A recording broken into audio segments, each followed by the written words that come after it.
नमस्कार दोस्तों, बहुत बहुत स्वागत है आपका अपने YouTube चैनल बेगमपुर एजुकेशन में, जहां हम हर एग्ज़ाम की तैयारी अच्छे से कर रहे हैं। तो जैसा कि हमने आधुनिक भारत का इतिहास जो है एक टॉपिक शुरू कर रखे हैं, उसमें हमने यूरोपीय कंपनियों के आगमन के बारे में बात कर ली थी, हमने प्लासी के युद्ध के बारे में बात कर ली थी, हमने बक्सर के युद्ध के बारे में बात कर ली थी, हमने बंगाल में द्वैध शासन प्रणाली के बारे में बात कर ली थी। तो आज का हमारा जो महत्वपूर्ण टॉपिक है वो है आंग्ल मैसूर संघर्ष। हम यहाँ जानें कि आखिर आंग्ल मैसूर किसी जगह का नाम है, किस चीज़ का नाम है, किसी व्यक्ति का नाम है। हम जानेंगे कि इसमें कुछ युद्ध हैं, वो किस किस के बीच हुए, क्यों हुए, क्या क्या उनके कारण रहे, उनके परिणाम क्या रहे हैं, ये युद्धों के जो है कौन से सबसे महत्वपूर्ण कारण हैं, सभी बातें डिस्कस करने वाले हैं। बस आप हमारे साथ बने रहिए वीडियो के अंत तक। हम यहाँ चीज़ों को समझने का प्रयास करेंगे, रटने वाला काम हमने नहीं करना है, क्योंकि वो आपके लिए 5 मिनट तक तो चीज़ें आपके याद रहेंगी, लेकिन वो लंबे समय तक आप चीज़ें नहीं याद रख सकते। एग्जाम में तो खासकर आप भूल ही जाओगे यदि आप चीज़ों को रटने का प्रयास करोगे। और समझने के लिए चीज़ों को में ना टाइम लगता है दोस्तों, टाइम लगता है, इसलिए वीडियो लंबी होगी। मैं कहूँगा कि आप अगर अच्छे से तैयारी करना चाहते हैं, इतिहास को समझना चाहते हैं देश का नागरिक होने के नाते, तो आप वीडियो को अंत तक ज़रूर देखिए। तो जैसा कि आपको पता है कि इतिहास में बहुत सी महत्वपूर्ण घटनाएं होती हैं जो इतिहास को सामाजिक, आर्थिक, राजनीतिक, वैचारिक तरीके से बहुत ज़्यादा प्रभावित करती हैं, तो वो अपने आप में इतिहास बन जाते हैं। इसलिए ऐसे ही कुछ युद्ध हुए हैं हमारे देश में, और आज हम जिसके बारे में बात कर लेंगे वो भी एक ऐसा युद्ध है जिसने भारत में इतिहास को एक महत्वपूर्ण मोड़ दिया है। क्योंकि यहाँ से अंग्रेज़ों ने हमारे एक महत्वपूर्ण शासक जो थे जिसका आपने नाम सुना भी होगा, हैदर अली और टीपू सुल्तान, उनको अंग्रेज़ों ने यहाँ पर किस तरह हराया है, हम ये सभी बातें यहाँ पर डिस्कस करने वाले हैं। तो चलिए शुरू करते हैं। सबसे पहले मैं आपको बता देना चाहता हूँ कि जो हमारा आज का भारत देश है ना, हमारे पास 28 राज्य हैं, केंद्रीय शासित प्रदेश हैं, सरकारें हैं। लेकिन आज से अगर मैं 200 साल पहले की बात करूँ तो हमारा भारत देश ऐसा नहीं हुआ करता था। आज हमें खूबसूरत भारत का नक्शा मिला है ना, हमारा जो भारत देश है, यहाँ पर बहुत ज़्यादा मतलब विविधताएँ होते भी यहाँ पर एकता पाई जाती है। लेकिन पहले ऐसा नहीं था दोस्तों, ये बहुत हमें संघर्षों से मिला है। हमारे देश के अनेक जो है व्यक्तियों ने अपने अपने अनुसार कार्य किए हैं, इस देश को जोड़ने के लिए कुर्बानियाँ दी हैं, और अपने अपने जो है लेवल पर उन्होंने संघर्ष किया है। तो हम जानेंगे आज से 200 से 250 साल पहले आज से जो महत्वपूर्ण घटनाएं हुई हैं, हम आज के पीछे के इतिहास में चलेंगे। हमारा भारत देश पहले ऐसा नहीं था। हमारा भारत देश था पहले ऐसे टुकड़ों में बटा हुआ था। मतलब यहाँ पर किसी और राज्य का शासन था, यहाँ पर किसी और राज्य का, यहाँ पर किसी और राज्य का, यहाँ पर किसी और राज्य का। तो मतलब ऐसे हमारा देश ना अलग अलग टुकड़ों में बटा हुआ था। यदि आपको भारत देश को जीतना है ना, तो आपको क्या करना होगा, आपको इन सभी क्षेत्रों पर सत्ता स्थापित करनी होगी। ऐसा तो नहीं है कि यदि आज जो है किसी हमारे देश का किसी दूसरे देश के युद्ध से, चाइना से जैसे हमारा युद्ध हो जाता है, तो हम जैसे चाइना को हमने हरा दिया तो हम एक तरह से पूरे चाइना पे कब्जा कर लेंगे, ऐसा नहीं है। तो लेकिन यदि भारत में भी यदि आपको पहले कब्जा करना था ना, अंग्रेजों ने जिस समय कब्जा किया हमारे यहाँ पर, तो उनको अंग्रेजों ने क्या करना था, अंग्रेजों को अलग अलग रियासतों पर अलग अलग राजाओं का जो है यहाँ पर शासन जो है खत्म करके अपना राज्य स्थापित करना था। इसी प्रकार अंग्रेजों ने, हमने बात की थी कि प्लासी और बक्सर का युद्ध जो हुआ था हमारा, अंग्रेजों ने क्या किया था, अंग्रेजों ने बंगाल में अपनी राजनीतिक सत्ता जो है स्थापित कर ली थी। अब अंग्रेज चाहते हैं कि किसी तरह करके हम अन्य क्षेत्रों पर भी जो है कब्जा करें, क्योंकि अन्य क्षेत्रों पर किसी और राजाओं वगैरह का शासन होता था। इसलिए अंग्रेजों को पूरे भारत को जीतने के लिए अन्य जो क्षेत्र थे उन पर भी कब्जा करना जरूरी चाहिए था। तो इसी प्रकार जो हमारा जो है दक्षिण में एक जगह पड़ती है मैसूर, ठीक है, और आज का जो हमारा कर्नाटक है, वहीं पर हम चलेंगे, वहीं पर हम बात करेंगे किस तरह अंग्रेजों ने यहाँ पर कब्जा किया है। यहाँ पर होते हमारे कुछ महत्वपूर्ण शासक, हैदर अली, टीपू अली, इन सभी का जो है इस युद्धों में बहुत महत्वपूर्ण स्थान रहेगा। और सबसे पहले हम बात करेंगे इसमें युद्ध में किरदार जो होते हैं ना, उनके बारे में बात करें, क्योंकि मैं चाहूँगा कि हम ये इतिहास जो है ना दोस्तों, बहुत ज़्यादा उलझा हुआ सा इतिहास। बहुत सारे दोस्तों किताबें वगैरह उठाते हैं, वो रख देते हैं, क्योंकि किताबों में ये सभी चीज़ें ना बड़ी एक डिफ़िकल्ट सी लैंग्वेज है। खासकर जो मेरे दोस्त गाँव से आते हैं उनको समझने में बहुत ज़्यादा कठिनाई होती है, क्योंकि पढ़ाई से इतना ताना बाना नहीं रहा होता। हिंदी लैंग्वेज उनको बहुत टफ लगती है। इतिहास में जो वो महत्वपूर्ण घटनाएं पढ़ते हैं वो कहते हैं पता नहीं भी क्या लिख दिया। इसलिए हम चीज़ों को यहाँ एक मूवी बनाकर समझेंगे कि मूवी में सबसे पहले क्या होता है, नंबरिंग आती है ना, जिसे हम लिखा होता है एक्टर, डायरेक्टर, इन सभी का नाम, फिर आगे उसमें सीन होते हैं, और आपको ना मूवी काफ़ी लंबे समय तक याद रहती है। क्यों याद रहती है? क्योंकि आपने मूवी को समझा है, उसमें दिमाग में बैठा लिया है और आपको वो आसान लगने लगी थी। इसलिए मैं कहूँगा कि हम इन युद्धों को ना एक दोस्तों मूवी बनाकर समझेंगे, और हमारी जो मुहिम है वो है कि हमारी जो बात है ना वो गांव दर गांव पहुँचे, ताकि सभी के लिए पढ़ाई आसान बन जाए। तो चलिए शुरू करते हैं। तो इसी युद्ध में कुछ किरदार रहेंगे। हम सबसे पहले किरदारों के बारे में बात करेंगे जो समय समय पर आते रहेंगे, अपनी महत्वपूर्ण भूमिका निभाते रहेंगे। सबसे पहले हमारे रहेंगे इसमें हैदर अली। हैदर अली जो टीपू सुल्तान के पिता थे, इनके बारे में हम बात करेंगे, लेकिन सबसे पहले मैं आपको यहाँ पर किरदार बताता हूँ। इसमें टीपू सुल्तान रहेंगे, टीपू सुल्तान। ठीक है। और इसमें एक रहेंगे हमारे मराठा। मराठा जो थे वो अपना पानीपत का यहाँ युद्ध हार चुके हैं, ठीक है। मराठा रहेंगे, इसमें अंग्रेज रहेंगे, ठीक है ना। और इसमें जो है फ्रेंच रहेंगे, फ्रांसीसी, ठीक है। और इसमें अपना ये त्रावणकोर के रहेंगे, जो अंग्रेज़ों का मित्र भी था, यहाँ का जो राजा था, ठीक है, त्रावणकोर का शासक था जो। और यह कि यह सबसे महत्वपूर्ण जो उसमें रहेगा वो रहेगा हैदराबाद का निज़ाम,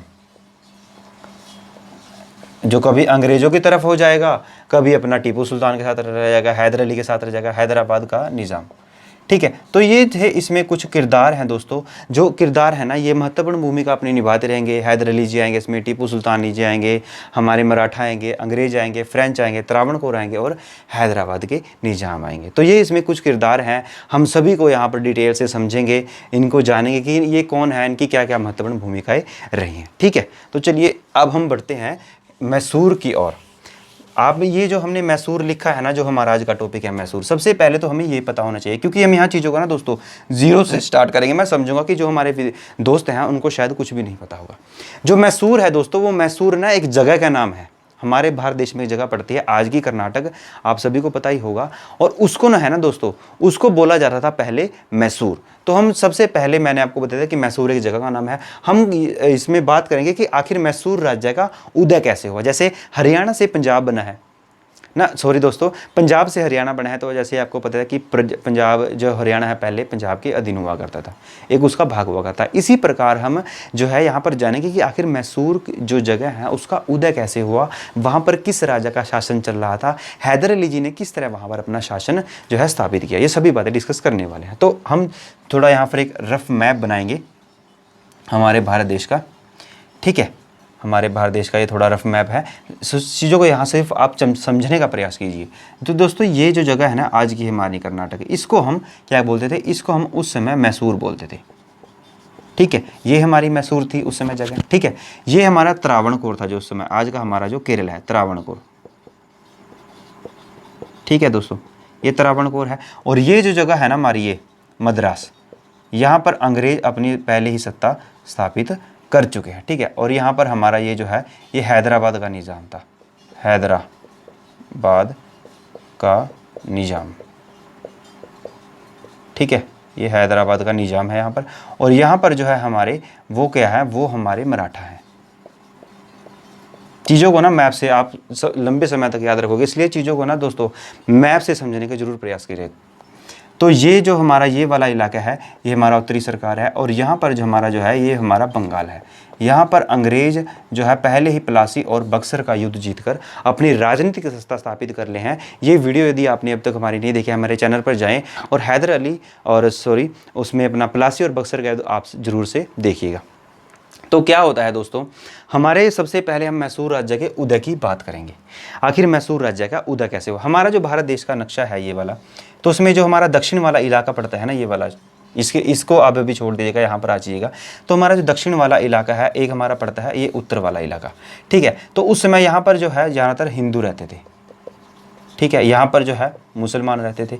तो दोस्तों क्या होता है, हमारा 1565 में एक युद्ध होता है जिसे हम क्या कहते हैं, तलीकोटा का युद्ध, तलीकोटा का युद्ध।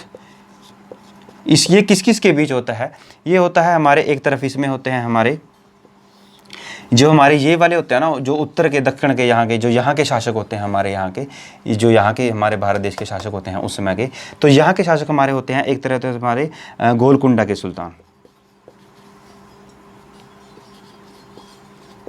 गोलकुंडा सुल्तान, ठीक है। एक तरफ होते हैं हमारे इसमें इसमें होते हैं हमारे गोलकुंडा के सुल्तान होते हैं बीजापुर, ठीक है। और इसी तरह यहाँ के कुछ अन्य शासक होते हैं जो हमारे उत्तर के इसमें कुछ शासक होते हैं अन्य, यहाँ के कुछ शासक होते हैं अन्य। और यहाँ पर हमारा जो एक समय उस समय यहाँ पर किसका राज हुआ करता है, यहाँ पर हुआ करता था दोस्तों विजयनगर साम्राज्य, विजयनगर साम्राज्य यहाँ पर हुआ करता था। यहाँ पर जो है हमारे विजयनगर के अधीन ये सारे जो छोटे छोटे राज्य थे ना, ये सारे छोटे छोटे राज्य ये विजयनगर के अधीन आते हैं। जैसे आज के हमारा हरियाणा जो प्रदेश है, राज्य है, उसके अंदर जो है छोटे छोटे ज़िले हैं। अम्बाला हो गया आपका, कुरुक्षेत्र हो गया, रोहतक हो गया, यमुनानगर हो गया, तो ये ज़िले हैं ना, तो किसके अंडर है? हरियाणा गवर्नमेंट के अंदर था। उसी समय क्या होता है, यहाँ पर विजयनगर एक साम्राज्य हुआ करता था, उसके अंडर जो है ये सारे राजा काम किया करते थे। जो हमारे मैसूर के, त्रावणकोर के, यहाँ पर जो छोटे छोटे इलाके होते थे, ये सभी जो है ना यहाँ के शासक, 1565 की मैं आपको बात कर रहा हूँ, ये मद्रास वगैरह जो यहाँ पर पड़ता है, तो ये विजयनगर के अंदर सारे काम करते थे। तो 1565 में तलीकोटा का युद्ध होता था। एक समय हमारे होते थे इसमें विजयनगर साम्राज्य, ठीक है। तो इसमें एक तरफ होते हैं हमारे गोलकुंडा के सुल्तान, बीजापुर के सुल्तान, अहमदनगर के सुल्तान।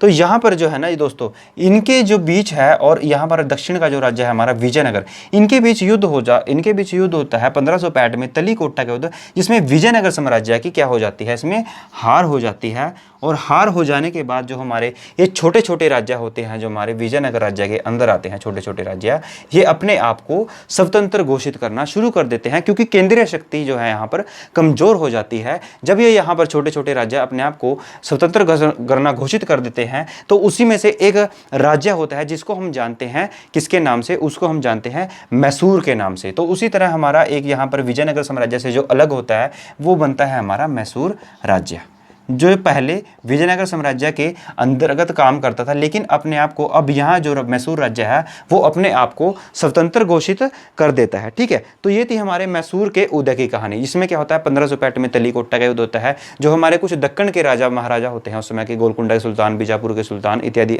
एक दो इसमें और होते हैं। तो उसमें जो क्या होता है, विजयनगर पर वो आक्रमण कर देते हैं, तो विजयनगर की उसमें हार हो जाती है। उसमें से ही हमारे जो छोटे छोटे राज्य होते हैं विजयनगर के उस समय के, तो उस समय से एक राज्य होता है जो हमारा विजयनगर पड़ता है। तो वो भी अपने आप को सॉरी दोस्तों, मैसूर विजयनगर के अंदर आता है। तो मैसूर भी अपने आप को स्वतंत्र घोषित करना शुरू कर देता है। जो वहाँ का शासक होता है वो अपने अनुसार जो है कार्यक्रम करना शुरू कर देता है। तो इस प्रकार हमारे पास एक राज्य उभरता है जिसको हम मैसूर राज्य के नाम से जानते हैं। तो ये थी मैसूर राज्य के उदय की कहानी। कोई ज़्यादा मुश्किल नहीं है दोस्तों, किताब में पढ़ के देख लेना कितनी ज़्यादा टफ है। हमने बहुत 3 किताबों में से आपके लिए कॉन्सेप्ट बनाया है ताकि आप चीज़ों यहाँ आसानी से समझ सके, क्योंकि चीज़ों को समझना थोड़ा टाइम लेगा दोस्तों, यदि आप अभी फ्रेशर हो तो। इसलिए वीडियो को पॉज कीजिए, थोड़ा पीछे कीजिए, दोबारा से चीज़ों को देखिए कि आखिर आपको समझ क्या नहीं आया। इंस्टाग्राम का लिंक मैं वीडियो में डिस्क्रिप्शन में नीचे दे दूंगा। किसी को भी कोई डाउट हो तो वहाँ पर से मुझे जो है वो मुझसे वार्तालाप कर सकता है, ठीक है। तो ये थी हमारे किस तरह की हमने मैसूर राज्य का हमारा जो है उदय हुआ। जब मैसूर राज्य का उदय हुआ ना, तो यहाँ से हमारी जो महत्वपूर्ण कहानी शुरू हो जाती है। तो पहले मैसूर राज्य किसके अंतर्गत काम करता था, हमारा मैसूर राज्य करता था विजयनगर के अंतर्गत काम। लेकिन मैसूर राज्य अब यहाँ पर क्या हो जाता है, स्वतंत्र घोषित कर देता है अपने आप को। और उस समय यहाँ पर एक राजा का शासन होता है जिसका नाम होता है गोडियार वंश का शासक। गोडियार वंश का शासन यहाँ पर चल रहा था और उसका एक राजा था। उसका राजा कौन था, इसका नाम था दोस्तों कृष्णराज, जिसको कृष्णराज चेट्टा भी कहीं कहीं कहा गया है। तो कृष्णराज का यहाँ पर जो है, वहाँ पर उस समय मैसूर में जो यहाँ का राजा कौन था, कृष्णराज, जो गोडियार वंश से आता था, ठीक है। तो ये जो कृष्णराज था, इसके जो है 2 महत्वपूर्ण साथी थे, ठीक है, 2 महत्वपूर्ण साथी थे इसके। एक का नाम था हमारा नंदराज और एक का नाम था हमारा देवराज। तो ये जो है महत्वपूर्ण शासक थे जो उसका कार्यभार संभालते थे, किसका, राजा का, कृष्णराज जी का। तो ये नंदराज जी तो है हमारे, जो ये क्या करते थे, ये हमारा वित्त वगैरह से संबंधित काम देखते थे। और जो देवराज जी थे हमारे उस समय की सेना से संबंधित काम देखते थे, ठीक है। तो उस समय क्या होता है, 1565 के बाद क्या होता है, ये सारा कार्यभार संभाले। कृष्णराज जी थोड़े हमारे सुस्त टाइप के आदमी थे, ये ज़्यादा मतलब अपने आप को मतलब इंटरेस्ट नहीं लेते ज़्यादा साम्राज्य के काम के बारे में। जो महत्वपूर्ण काम जो है हमारे नंदराज और देवराज जो है, इनके पूरे ये जो साथी थे 2, ये देखते थे, ठीक है। तो उस समय क्या होता है, तो हमारे जो हैदर अली का किस तरह उदय हुआ, हम अब पढ़ने जा रहे हैं कि आखिर हैदर अली का उदय,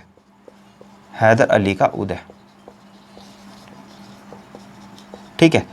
ये हैदर अली का उदय क्यों हुआ, क्योंकि हैदर अली जो है ना टीपू सुल्तान के पिता रहे दोस्तों, और इन्होंने महत्वपूर्ण भूमिका निभाई है इस युद्ध में। इसलिए हैदर अली के बारे में पढ़ना हमारे लिए बहुत महत्वपूर्ण हो जाता है, क्योंकि हम चीज़ों को समझेंगे, हर चीज़ को डिस्कस करेंगे, ताकि आपको दोबारा आंग्ल मैसूर युद्ध के बारे में पढ़ने की जरूरत तो पड़ेगी, रिविजन करने की जरूरत है, लेकिन उसको समझने की जरूरत नहीं पड़ेगी, क्योंकि आज यहाँ चीज़ों को आप समझ लेंगे। तो क्या होता है दोस्तों, हमारे जो देवराज जी होते हैं ना, तो इनके अच्छा हाँ, इनके जो कैसर राज्य थे, इनके ही जो ये इनका शासन था जब यहाँ पर मैसूर राज्य में जो इनका राजा थे, तो हैदर अली जी के पिता यहाँ पर एक सिपाही वगैरह का काम करते थे, ठीक है। तो उसी प्रकार जब हैदर अली जी के पिता यहाँ काम करते थे तो उस समय हैदर अली जी भी इनकी सेना में भर्ती हो जाते हैं, किसकी, हमारे कृष्ण राज जी की, ठीक है। जब कृष्ण राज जी की सेना में भर्ती हो जाते हैं हैदर अली जी, तो हैदर अली जी वहाँ पर बहुत अच्छे घोड़ासवार होते हैं, अच्छे सैनिक होते हैं। तो हमारी क्लास जैसे हम स्कूल में पढ़ते थे ना, तो कुछ हमारी क्लास में बच्चे होते थे, वो बहुत रोज़ टेस्ट करते थे, है ना, मैडम का पूरा कहा मानते थे, है ना, जैसे समय पर आना, मैडम ने जो काम दिया उसको समय पर करना, तो उनको ना टीचर परख लेते थे कि ये बच्चा बड़ा अच्छा है, और फिर इसको क्लास में वो मॉनिटर बना देते थे। तो इसी प्रकार जब हैदर अली जी वहाँ पर हमारे मैसूर के जो उस समय कृष्ण राज थे, इनकी आर्मी में भर्ती हुए, तो इन्होंने भी इसी तरह नंदराज और देवराज को प्रभावित कर दिया, किससे, अपने काम काज से। इन्होंने बहुत अच्छा घोड़ा चलाना सीख लिया, है ना, लड़ना सीख लिया, तलवार चलाना सीख ली। तो नंदराज जी को लगा, हमारे देवराज जी को लगा कि यार ये बंदा थोड़ा अलग है हैदर अली जी, क्यों ना इसको यार मतलब अपने साम्राज्य का विस्तार करने के लिए इनको एक महत्वपूर्ण पद दे दे। तो देवराज जी ने जान लिया था कि जो हैदर अली है इसके अंदर बहुत अच्छी क्वालिटी है, ये कुछ ना कुछ करने वाला है हमारे साम्राज्य को बढ़ाने के लिए। तो उस समय हैदर अली जी जो है इनकी देवराज जी की नज़र में आ जाते हैं हैदर अली जी। तो देवराज जी क्या करते हैं, हैदर अली को पहचान कर, इनको इनकी प्रतिभा को देख कर, इनको वहाँ पर जो है ना मैसूर में, हमारा जो मैसूर राज्य है, जैसे हमारे आज का हरियाणा है, ठीक है, हरियाणा में छोटे छोटे ज़िले हैं, ठीक है ना, जैसे वहाँ पर किसी और एमएलए हैं उनके, है ना, हमारे हरियाणा सरकार का वहाँ पर किसी और का एमएलए है दूसरे ज़िले में, है ना, अम्बाला में किसी, पंचकुला में कोई और। तो इसी तरह हमारे मैसूर में एक जगह थी, हमारे यहाँ पर मैसूर में एक जगह थी जिसका नाम था डिंडीगुल। डिंडीगुल एक जगह थी, तो वहाँ पर मैसूर में एक जगह थी डिंडीगुल। तो देवराज जी हैदर अली को डिंडीगुल नामक जगह पर भेज देते हैं, किसको, हैदर अली को। हैदर अली जी को यहाँ पर भेज देते हैं। हैदर अली जी को कहते हैं, देखो भाई बात ऐसे है, आप जो है ना बड़े अच्छे, हमने आपकी पहचान लिया, प्रतिभा प्रदुभा आपकी तनख्वाह वगैरह बढ़ा देंगे, आपने डिंडीगुल का सारा कामकाज देखना है सेना से संबंधित का। तो हैदर अली जी को क्या था, जिसकी प्रमोशन होगी भाई वो दुखी थोड़ा ना था, वो तो सुखी होएगा। हैदर अली जी डिंडीगुल नामक जगह पर पहुंच जाते हैं और वहाँ पर सेना का कार्यभार संभाल देख लेते हैं। तो सबसे पहले जाते ही ये क्या करते हैं, यहाँ पर एक शस्त्रागार की स्थापना करते हैं। किसकी, शस्त्रागार की, ताकि सेना के ऊपर अस्त्र शस्त्र तो अच्छे होने चाहिए ना, तो भाई जब हमें युद्ध वगैरह लड़ना होता है तो हमें अस्त्र शस्त्र तो जरूरी पड़ती है। तो इसी प्रकार हैदर अली जी ने सबसे महत्वपूर्ण काम किया, डिंडीगुल लगामरो नामक जो है अपना कार्यभार संभाला, वहाँ की सेना की देख रेख। इसके अंदर बहुत सारे अंडरगर इसके वो आते थे, सेना सुना के काम जो वगैरह करते थे, घोड़ा घोड़ा चलाने वाले। तो क्योंकि ये यहाँ पर जैसे आज का हमारा डीसी होता है ना बड़े का, तो उसी तरह यहाँ पर डिंडीगुल में ये डीसी होता है हर जिले का, सॉरी। तो वहाँ पर क्या था, डिंडीगुल में भी हैदर अली जी को इसी तरह का एक पद दिया गया। वहाँ पर इन्होंने शासन से संबंधित सारा काम संभालना शुरू कर दिया, और वहाँ पर किसकी स्थापना करी, इन्होंने एक शस्त्रागार की स्थापना करी। तो हैदर अली का ये छोटा सा हमने उदय के बारे में बात करी कि कैसे हैदर अली जी एक शासक बने। हैदर अली जी कृष्ण राज के यहाँ काम करते थे, सेना में सिपाही थे। तो देवराज जी ने उनकी प्रतिभा को पहचाना, उनको कहा कि आप डिंडीगुल जो जगह है वहाँ पर जाओ, वहाँ का आप कार्यभार संभालो। तो हैदर अली जी वहाँ पर जाते ही शस्त्रागार की स्थापना कर ली। तो ये थी हैदर अली के उदय के बारे में महत्वपूर्ण बातें, कहीं नहीं मिलने वाली है, इसलिए दोस्तों चीज़ों को समझने का प्रयास करिए। सॉरी, एक मिनट पानी पी लेता हूँ।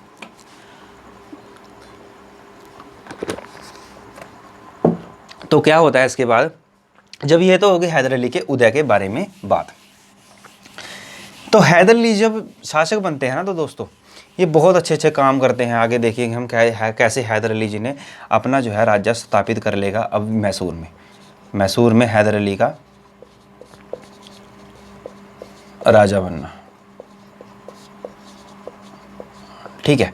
कैसे हैदर अली जो है वहाँ पर राजा बनता है, तो क्या होता है दोस्तों, 1761 के आसपास, 1761 के आसपास मैसूर को किसका खतरा था, मैसूर को मराठा के आक्रमण का खतरा था। अब देखिए मैसूर हमारा यहाँ पड़ता है, जो आज का हमारा कर्नाटक है। सबसे पहली बात बता देता हूँ आपको जानकारी के लिए, जो ये नक्शा है ना, ये आज वाला नक्शा नहीं है, क्योंकि ये दोस्तों आज से 200 साल पुराना नक्शा है। ये बात आप इस पढ़ते समय आपने माइंड में ज़रूर रखिएगा। जो हमारा ये नक्शा है ये आज वाला नहीं है, ये उस समय का है जब हम 1761 की बात कर रहे हैं, यहाँ पर 1799 तक की, क्योंकि आज का जो हमारा नक्शा है, मैंने आपको पहले भी बताया था, वो हमें बहुत ही संघर्षों के बाद मिला है। इसमें अनेक लोगों ने अपने बलिदान दिया है। तो क्या था, मैसूर हमारा यहाँ पड़ता था, यहाँ हमारे मराठा पड़ते थे। तो 1761 में मराठाओं ने यहाँ पर मैसूर पर आक्रमण करने की थोड़ी सी सोच बनाई। तो इसी की खबर जो है मैसूर में ऊपर खबर मच गई कि हमें जो है मराठा हमारे ऊपर युद्ध करने वाला है। तो क्या होता है, हमारे हैदर अली जी तुरंत ये बात सुनकर डिंडीगुल से कहाँ पहुँच जाते हैं, ये हमारे मैसूर का जो सेंटर होता है श्रीरंगपट्टनम,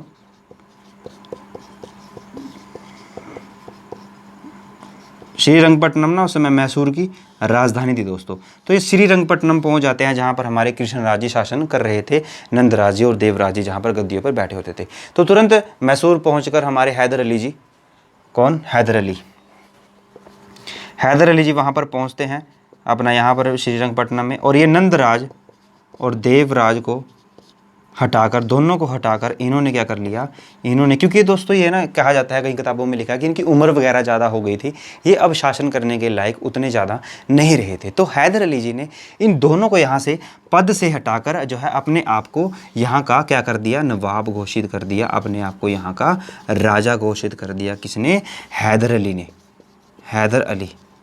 तो हैदर अली जी जो है मैसूर के शासक कब बने, ये हमारे 1761 में बने। बहुत महत्वपूर्ण पॉइंट है दोस्तों, हैदर अली जी मैसूर के शासक कब बने, तो वो बने हमारे 1761 में। किसको हटाकर बने, नंदराज और देवराज को, जब वहाँ पर घोड़ियार वंश का शासक था। तो ये हैदर अली जी के मैसूर यहाँ के राजा बनने की, शासक बनने की कहानी हमने जान ली है। अब हम जानेंगे कि हैदर अली और अंग्रेज़ों में टकराव कैसे होगा, आखिर वो युद्ध कैसे होंगे।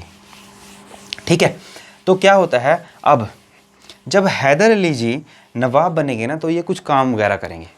जब अच्छा बंदा कोई काम करता है, जब ना कभी किसी की सरकार बनती है कहीं जगह पर, तो वो कुछ काम वगैरह करते हैं, जैसे नीतियाँ बनाते हैं, कुछ आर्थिक सुधार करते हैं, कुछ सामाजिक सुधार करते हैं, कुछ और अन्य काम करते हैं। तो इसी तरह जब हैदर अली जी यहाँ पर बहुत अच्छे काम करेंगे, तो उससे यहाँ पर अंग्रेज़ों को हो जाएगी थोड़ी सी परेशानी। तो सबसे पहले हम क्या जानेंगे, हैदर अली की कुछ नीतियाँ जानेंगे कि आखिर उसने नवाब बनने के बाद, शासक बनने के बाद मैसूर में ऐसे कौन से काम कर दिए जिससे अंग्रेज़ों के साथ मैसूर के 4 युद्ध हो गए। ठीक है, यही वो कारण रहेंगे थोड़े से इसमें से, जिससे अंग्रेज़ों को परेशानी होने वाली है मैसूर को लेकर। ठीक है, तो क्या होता है, जब हमारे हैदर अली जी नवाब बनते हैं तो उनकी कुछ नीतियाँ थी। क्या नीतियाँ थी, सबसे पहले इन्होंने क्या किया, जब कोई शासक बनता है तो इन्होंने जो है आर्थिक सुधार किए, आर्थिक सुधार। और दूसरी जो बात है, इन्होंने धार्मिक सुधार किए। अब कहोगे ये क्या है भाई, आर्थिक सुधार में इसने क्या किया, इसने किसानों का ना दोस्तों, किसानों का एक तो ऋण कम कर दिया।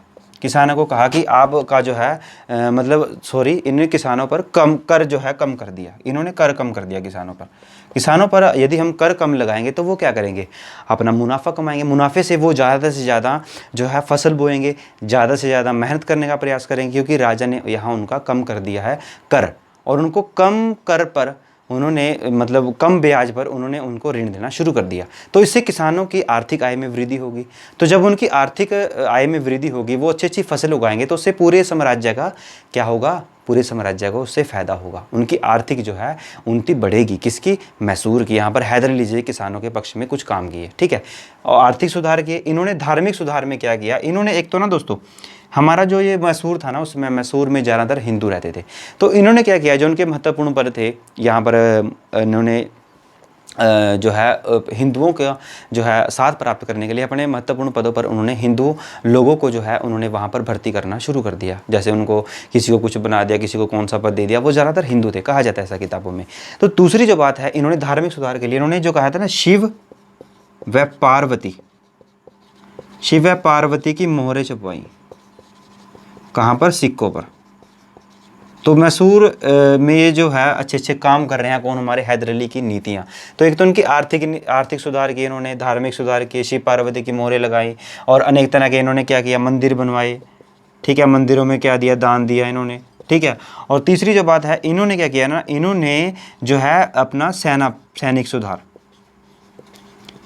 सुधार, सेना में सुधार करने के लिए इन्होंने अपनी सेना को यूरोपीय पद्धति पर तैयार किया। उन्होंने यहाँ पर देखेंगे हम आगे युद्धों में उन्होंने तरक्की की, फ्रेंच की, अफगानिस्तान की सहायता से अपनी सेना का आधुनिक करना शुरू किया और इन्होंने जो है शस्त्र वस्त्र की स्थापना करने शुरू कर दी थी।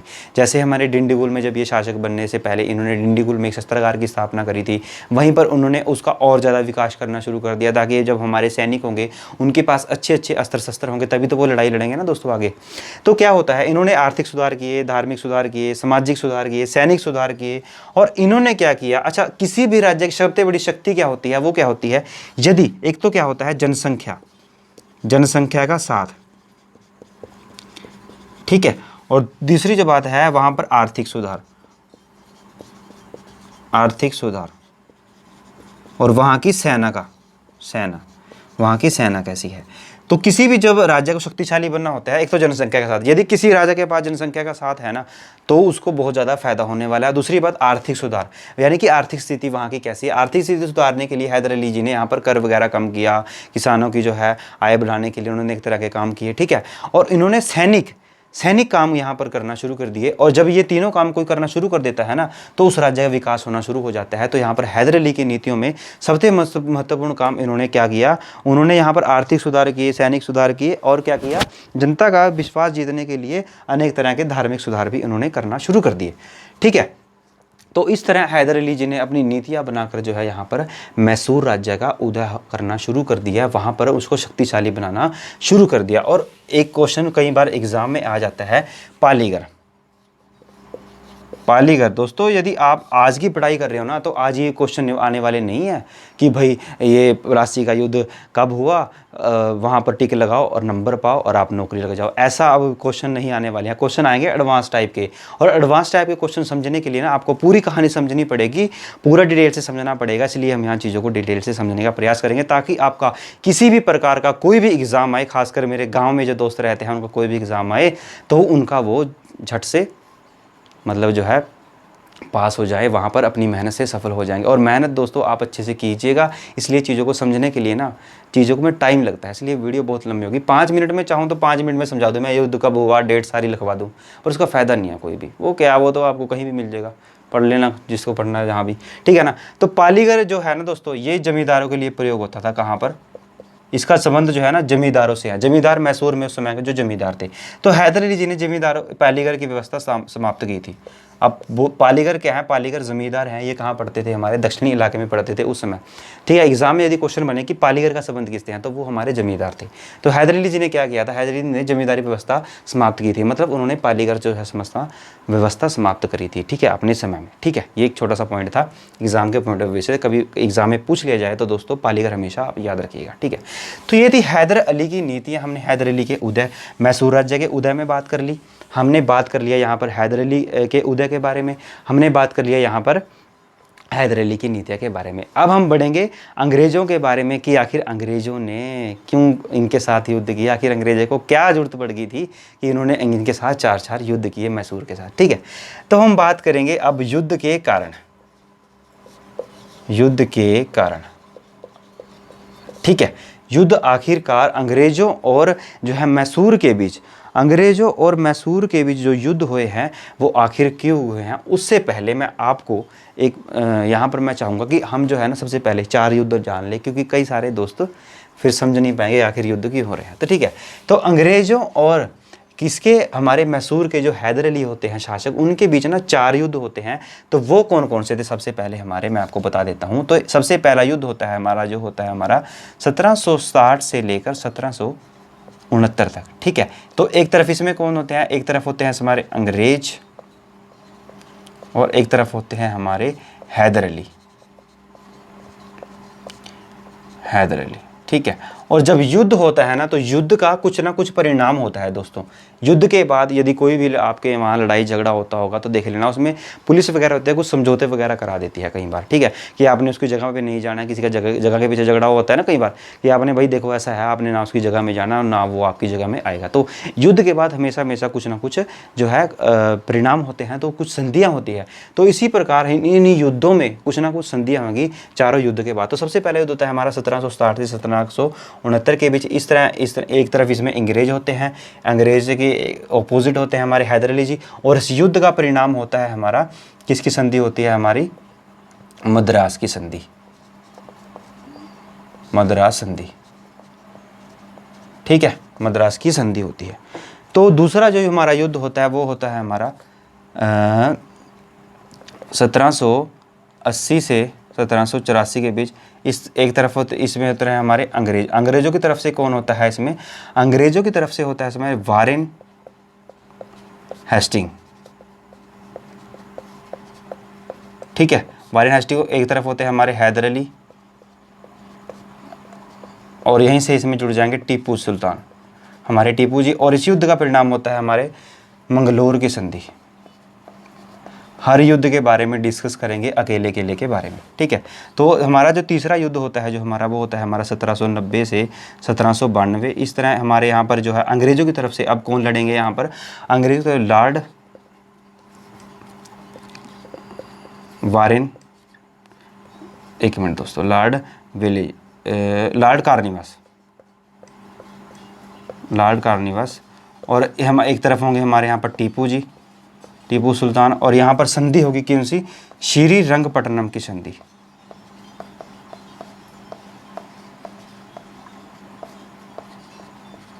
ठीक है। और चौथा जो हमारा युद्ध होगा ये होगा हमारा 1799 में, सबसे महत्वपूर्ण युद्ध होगा, क्योंकि यहाँ पर हमारे एक तरफ होंगे हमारे अंग्रेजों की तरफ से लॉर्ड वेले जी,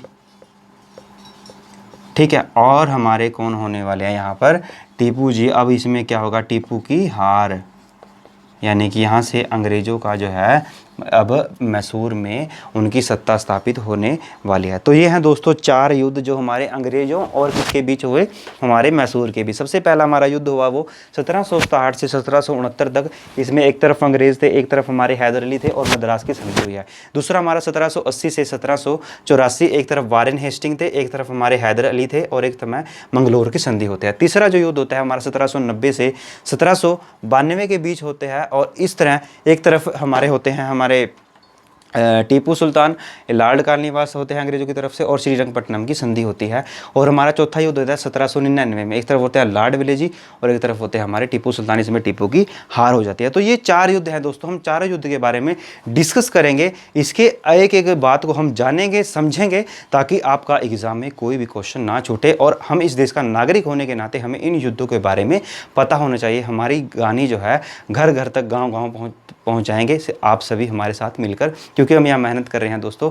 आप सभी मेहनत करिए, अपनी स्टडी की रिवीजन करिए, चीज़ों को समझिए, रटने का प्रयास मत करिए। हमारी वीडियो को प्लीज़ गांव तक जरूर पहुंचाइएगा, क्योंकि कई सारे मेरे दोस्त जो है गांव वाले, वो पढ़ाई को बहुत ज़्यादा मुश्किल समझते हैं। बहुत सारे दोस्त मुझे मिले भी हैं कि भाई समझ नहीं आता भाई किताबों में, तो किताबों में भाई हमारे जो समझने में थोड़ा टाइम लगेगा, इसलिए हमारी वीडियो को समझिए, फिर आप किताब में से पढ़िएगा, आपको बहुत ज़्यादा आसान लगेगा दोस्तों, ठीक है।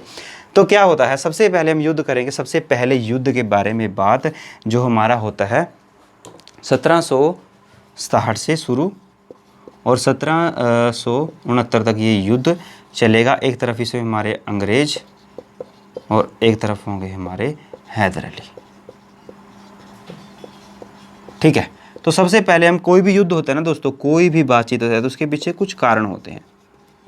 तो युद्ध के हम सबसे पहले हमें कारण पता होना चाहिए कि आखिर युद्ध के इसके कारण क्या थे दोस्तों। तो दोस्तों युद्ध के कारण ये थे, जो हमारे मैसूर में हैदर अली जी ने, मैंने आपको भी बताया कि हैदर अली जी ने कुछ नीतियाँ बनाई, उन्होंने आर्थिक सुधार किए, सामाजिक सुधार किए, अपनी सेना का गठन करना शुरू कर दिया।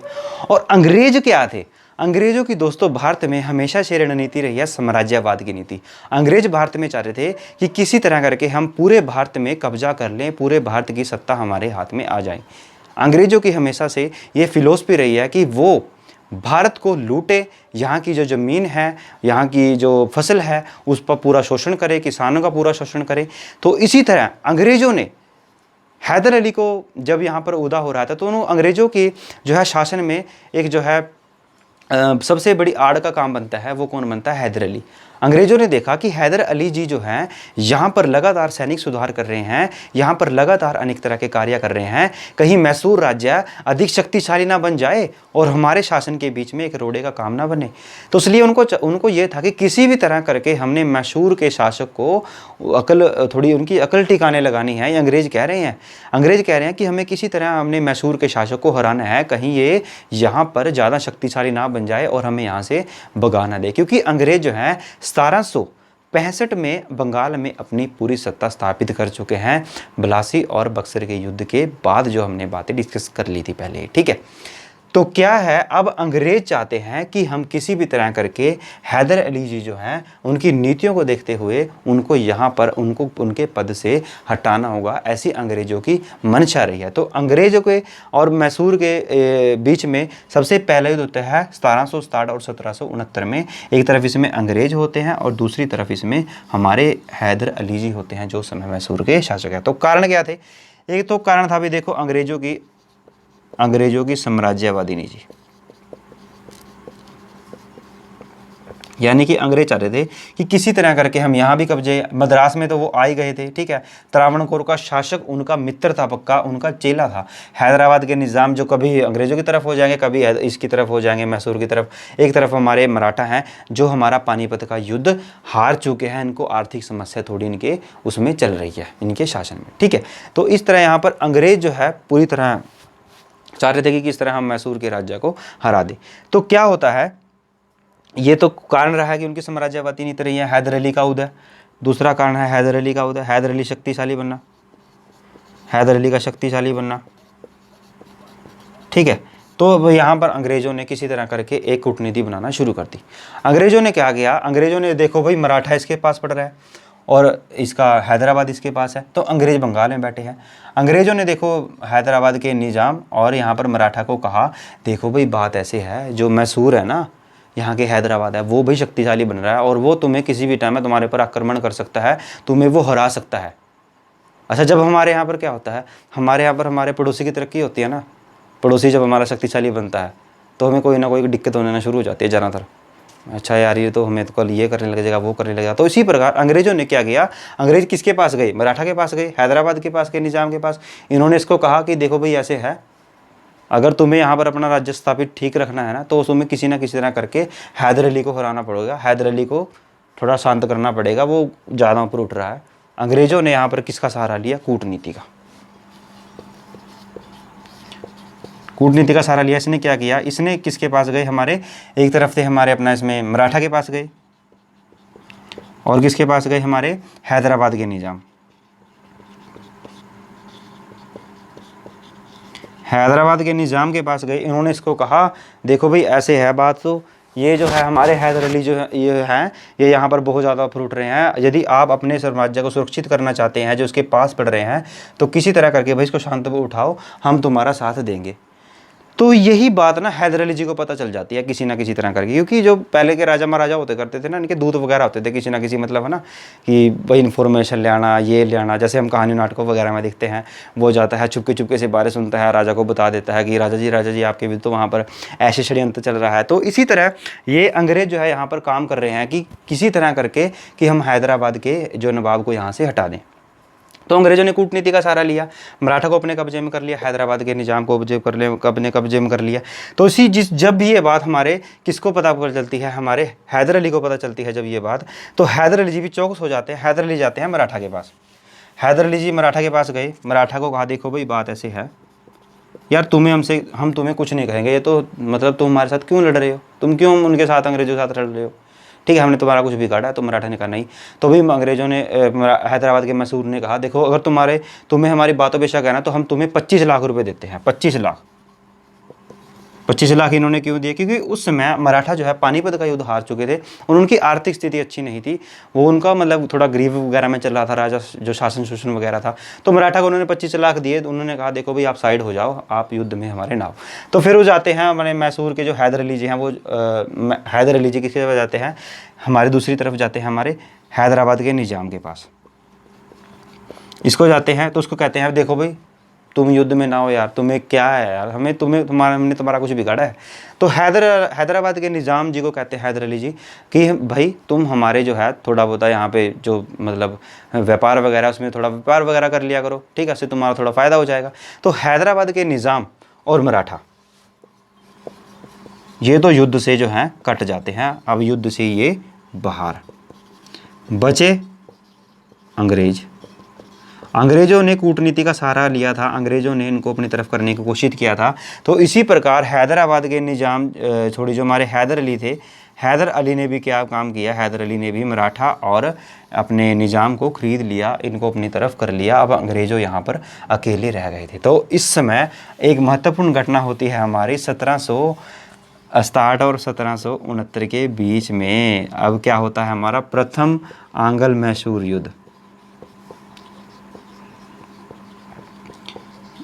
एक तरफ कौन थे हमारे, एक तरफ थे हमारे मराठा इसके साथ थे ना हैदराबाद के निज़ाम हैदराबाद के, और एक तरफ थे हमारे कौन, हैदर अली। ये तीनों मिल चुके थे, पहले अंग्रेज़ों ने इनको अपनी तरफ करने की कोशिश किया, और एक तरफ थे हमारे अंग्रेज़, ठीक है। अंग्रेज़ों के बाद अंग्रेज़ हमारे ना थोड़ी मद्रास में, जो मद्रास वाला इलाका था ना, ये अंग्रेज़ों के अंडर था। यहाँ से अंग्रेज़ जो है इस पर मैसूर पर बार बार आक्रमण करेंगे। तो यहाँ पर मैसूर आक्रमण कर देता है मद्रास पर, जहाँ पर अंग्रेज़ बैठे हैं। और अंग्रेज़ और जब हैदर अली के बीच युद्ध होता है तो इसमें जो है अंग्रेज़ों की क्या हो जाती है दोस्तों, हार हो जाती है। प्रथम आंग्ल मैसूर युद्ध का सबसे बड़ा क्वेश्चन क्या बनेगा कि प्रथम आंग्ल मैसूर कब हुआ, 1767 से 1769 के बीच हुआ। किस किस के बीच हुआ, अंग्रेज़ों और हैदर अली के बीच। युद्ध का परिणाम क्या हुआ, अंग्रेज़ों की हार हो जाती है, हैदर अली की जीत हो जाती है। और युद्ध जब युद्ध ख़त्म होगा तो उसके बाद क्या होगा, उसके बाद होने वाली है संधि। तो प्रथम आंग्ल मैसूर के बाद जो हमारी प्रथम संधि हुई है वो क्या थी, हमारी मद्रास की संधि। क्या सी, मद्रास की संधि। ये हमने यहाँ पर पहले ही लिख दिया, ठीक है। तो प्रथम आंग्ल मैसूर के बाद मद्रास की संधि होगी। मद्रास की संधि में क्या हुआ, अंग्रेज़ों को कहा हैदराबाद ने, देखो भाई तुमने हमारे साथ पंगा लिया था, तो हमारा युद्ध का जितना भी खर्चा आया हमें क्या दो भाई, तुम हमारा हर्जाना दो। एक तो इनसे, अंग्रेज़ों से इन्होंने पूरा हर्जाना लिया इस युद्ध का। दूसरी बात, अंग्रेज़ों को कहा देखो भाई, एक तो जो इस युद्ध की जो मद्रास की संधि है, इसमें दूसरा जो है साइन किया गया एफिडेविट पे, ये कहा गया कि भाई तुमने हम पर युद्ध किया और हमने तुम पर युद्ध किया, युद्ध हमारा ख़त्म हो गया, हम आगे से युद्ध नहीं करेंगे। और जो है यदि हम पर कोई युद्ध करता है तो तुम हमारा साथ दोगे, और यदि तुम पर कोई युद्ध करता है तो हम तुम्हारा साथ देंगे, यानी कि एक दूसरे का साथ। ये युद्ध जो सबसे महत्वपूर्ण पॉइंट है, इसको याद रखना। दूसरे आंग्ल मराठा में ये कहीं ना कहीं सबसे बड़ा कारण बनेगा, यानी कि एक दूसरे का साथ। यदि तुम पर कोई युद्ध करेगा तो तुम हमारा साथ दोगे, यदि हम पर कोई युद्ध करेगा तो तुम हमारे साथ आओगे।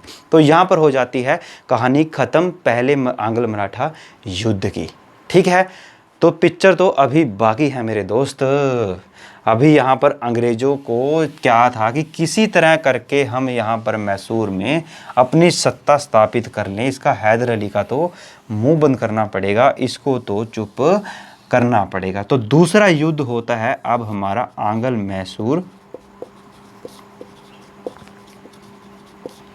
सेकंड युद्ध, ठीक है। ये कब हुआ हमारा, ये हुआ था हमारा 1780 से 1784। अच्छा, जब भी कोई युद्ध होता है ना, तो मैंने पहले ही आपको बताया है, जब भी आप इतिहास पढ़ते हो ना दोस्तों, इतिहास को पढ़ने से पहले आप ना किसी भी युद्ध के कारण जरूर जाना कीजिएगा। तो यहाँ पर जो भी युद्ध हो रहा है हम उसको कारण जान रहे हैं, हमने पहले युद्ध में भी कारण जाने थे। अब जो हमारा दूसरा आंग्ल मैसूर युद्ध होगा, इसके पीछे भी कुछ कारण रहेंगे। तो सबसे पहले हम युद्ध के कारण जानेंगे, आखिर युद्ध के कारण क्या रहेंगे। सबसे पहले क्या होता है दोस्तों, 1780 से पहले, यानी कि 1700 मैं कहूँगा 82-83 में क्या होता है, 1781 में क्या होता है, हमारे जो उस समय के अपना मराठा थे, ये मराठा यहाँ पर बैठे हैं। तो मराठा ने कहीं ना मैसूर पर थोड़ा आक्रमण कर दिया था। इनके यहाँ पे छोटे छोटे जो जगह थी, इन पर मराठा ने आक्रमण कर दिया। तो भाई ऐसा है, हमारी जो मद्रास की संधि हुई थी, मद्रास की संधि में क्या कहा गया था, मैसूर ने मद्रास को भी, अंग्रेज़ों को, भाई अगर हमारे पर कोई युद्ध करेगा तुमने हमारा साथ देना है, और तुम्हारे पर युद्ध करेगा कोई तो हम तुम्हारा साथ देंगे। तो क्या होता है हमारा 1781 में मराठा किस पर आक्रमण कर देते हैं, थोड़े से मैसूर पर आक्रमण कर देते हैं। अब मराठा जाता है अंग्रेजों के पास संधि के मुताबिक, भाई तुम हमारा साथ दो, और यहाँ पर अंग्रेज कर देते हैं उनको मना। अंग्रेज क्या कर देंगे, मराठा युद्ध होता है किस पर, है अपना मैसूर पर, और अंग्रेज मना कर देते हैं युद्ध में आने के लिए, यानी कि यहाँ पर इसका मैसूर के शासक थे हैदर अली जी का साथ देने से यहाँ पर वो मना कर देते हैं। ठीक है, अब जो हमारे हैदर अली जी हैं, हैदर अली जी जाते हैं हमारे किसके पास, हैदर अली जी जाएंगे हमारे फ्रांस के पास। और फ्रांस जो है ना दोस्तों, फ्रांस और अंग्रेज यहाँ पर जानी दुश्मन है, कहाँ पर, इंडिया में, क्योंकि फ्रांस भी आ चुका था। हमने यूरोपीय कंपनी के आगमन के बारे में बात कर ली थी, ये सारे बातें हमने पढ़ ली थी। वो हमारी वीडियो अगर आपने नहीं देखी है जरूर से बाद में देखिएगा। तो फ्रेंच भी यहाँ पर था, ठीक है, कहाँ पर, भारत में। और अंग्रेजों को ये था कि किसी भी तरह करके हमने जो यहाँ पर अन्य कंपनियाँ आई ना 1600 के बाद, उनको यहाँ से भगाना है। तो यहाँ पर जो हमारी फ्रेंच और अंग्रेज, इनकी दुश्मनी थी जाने दुश्मन। एक जाने दुश्मन मूवी भी है, उसमें वो एक मतलब बंदा होता है, वो उनको बिना मतलब के मारता रहता है, बिना उनका कारण पूछे। तो ऐसे ही यहाँ पर फ्रेंच और अंग्रेज एक दूसरे के बहुत गहरे दुश्मन हैं। ये यहाँ पर उनको बिना मतलब के एक दूसरे को मारते हैं, क्योंकि अंग्रेज चाहते थे कि ये इनको फ्रांसीसियों को भी यहाँ से भगाना है। तो अब जब हमारे हैदर अली जी, जब उनके पास मराठा वगैरह ने आक्रमण किया, तो हमारे हैदर अली चले जाते हैं फ्रांस के पास जाते हैं। फ्रांस को कहते हैं भाई आप हमारा साथ दीजिए। और फ्रांसीसियों को क्या था, फ्रांसीसियों को भी सहारा चाहिए था, क्योंकि फ्रांसीसियों की यहाँ पर टक्कर लग रही थी अंग्रेजों के साथ बार बार। तो अब फ्रांस क्या करेगा, फ्रांस हैदराबाद के निजाम का क्या देगा, साथ देगा, हैदराबाद के शासक का साथ देगा। सॉरी, तो मैसूर के शासक था, जिसका नाम था हमारा हैदर अली। हैदर अली के साथ आ जाता है हमारा फ्रांस, और इससे दिक्कत होने वाली है किसको, अंग्रेजों को इससे दिक्कत होने वाली है। अच्छा, उसी समय क्या होता था, उसी समय ना हमारे जो है ना, आगे हम देखेंगे कि उसमें हैदर अली की मृत्यु हो जाती है। ठीक है, तो उस समय अंग्रेजों को सबसे बड़ी, इसका युद्ध का सबसे बड़ा कारण क्या था कि हमारे हैदर अली जी का साथ दे रहे थे यहाँ पर फ्रांस और अंग्रेजों की दुश्मनी कैसी थी, बहुत कट्टर दुश्मनी थी यहाँ पर। तो इस कारण जो है अंग्रेजों को डर लग गया कि कहीं हैदर अली के साथ साथ हमारे फ्रांस भी दोबारा उभरने ना लग जाएँ, और हमारे शासन में ये कहीं दूसरा जो है हमारे शासन में सबसे बड़ा मुश्किल ना बन जाए हमारे फ्रांसीसी और हैदराबाद के निजाम।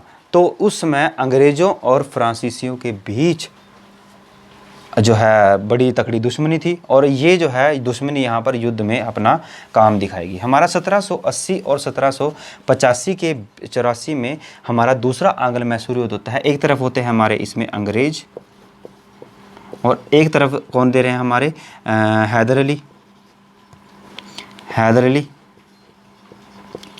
अली का साथ कौन दे रहे हैं हमारे, हैदर अली का साथ दे रहे हैं हमारे अपना ये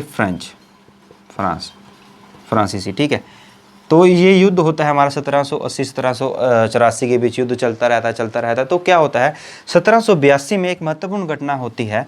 1782 में किसके, हैदर अली जी की मृत्यु हो जाती है। हैदर अली जी की मृत्यु हो जाती है अचानक। अच्छा, हैदर अली की मृत्यु ना दोस्तों अंग्रेजों ने नहीं की थी, ये मृत्यु उनकी वैसे ही हुई थी। तो हैदर अली जी की यहाँ पर मृत्यु हो जाती है। तो जैसे ही इनकी मृत्यु हो जाती है तो कोई ना कोई तो शासक बनेगा ना दोस्तों। तो इनके बाद इनका पुत्र शासक बनता है, जिसका नाम था टीपू सुल्तान यहाँ पर इनका जो है शासक बन जाता है। कौन होता है ये, इनका पुत्र। तो टीपू सुल्तान तो आपने बहुत बार नाम सुना भी होगा, बहुत अच्छा बंदा था। आगे हम देखेंगे कि टीपू सुल्तान ने कौन से काम किए। तो टीपू सुल्तान जी यहाँ पर शासक बन जाते हैं। अच्छा, उसी समय क्या था, मैं आपको बता दूं कि उसी समय जैसे हमारा भारत देश अंग्रेजों का गुलाम था।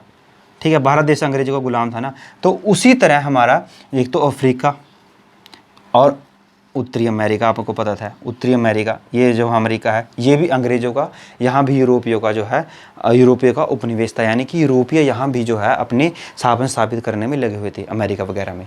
तो उसी समय अमेरिका में क्रांति होती है, अंतर्राष्ट्रीय कारण बता रहा हूँ इसके युद्ध के मैं कि क्या बनेंगे। अमेरिका में क्रांति होती है। अमेरिका को आपको पता था कि 1789 में वहाँ का संविधान लिखा गया, सबसे पुराना संविधान है। ठीक है, ये तो चलो पॉलिटिकल का विषय हम बाद में डिस्कस करेंगे। तो उसी समय हमारे जो है अमेरिका में भी क्रांति चल रही है, किसके विरुद्ध, यूरोपियों के विरुद्ध। वहाँ पर एक तो होते हैं हमारे अमेरिका, अमेरिका के लोग,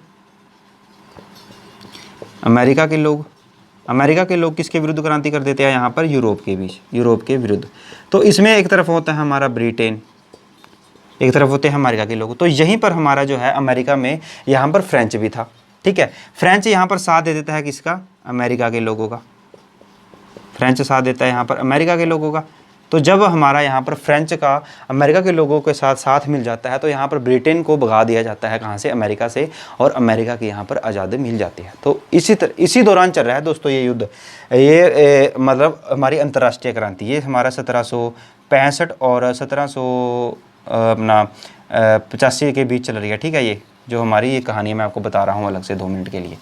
अंतर्राष्ट्रीय कारण जो इस युद्ध का बनेगा, ये भी कारण बनेगा यहाँ पर क्या है? हमारे अमेरिका में क्रांति चल रही है। अमेरिका ने यहाँ पर किसके? ब्रिटेन के विरुद्ध क्रांति कर दी और अमेरिका के लोगों का साथ दे दिया फ्रेंच ने। तो वहाँ भी जब इनकी लड़ाई पड़ेगी ना, अमेरिका में फ्रेंच की और ब्रिटेन की, तो उनकी लड़ाई भारत में भी पड़ेगी, क्योंकि भारत में भी दोनों है ना ये। तो भारत में भी अंग्रेजों जो है भारत में भी चाह रहे थे कि किसी तरह करके यहाँ पर ब्रिटेन का हम यहाँ से सफाया कर दे, ठीक है। तो यहाँ पर टीपू सुल्तान जी जो है शासक बन जाते हैं 1782 में हैदर अली की मृत्यु के बाद। तो हैदर अली की मृत्यु के बाद जब टीपू सुल्तान जी शासक बनते हैं कहाँ के? मैसूर, अपना ये मैसूर के। तो उसके बाद क्या होता है?